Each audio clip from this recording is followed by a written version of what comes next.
ছোট্ট আমার মেয়ে সঙ্গিনীদের ডাক শুনতে পেয়ে সিঁড়ি দিয়ে নিচের তলায় যাচ্ছিল সে নেমে, অন্ধকারে ভয়ে ভয়ে থেমে থেমে।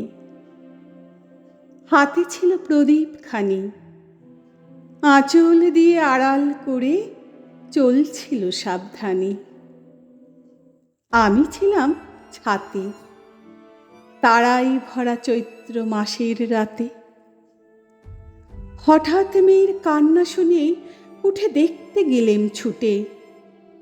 সিঁড়ির মধ্যে যেতে যেতে প্রদীপটা তার নিভে গেছে বাতাসেতে।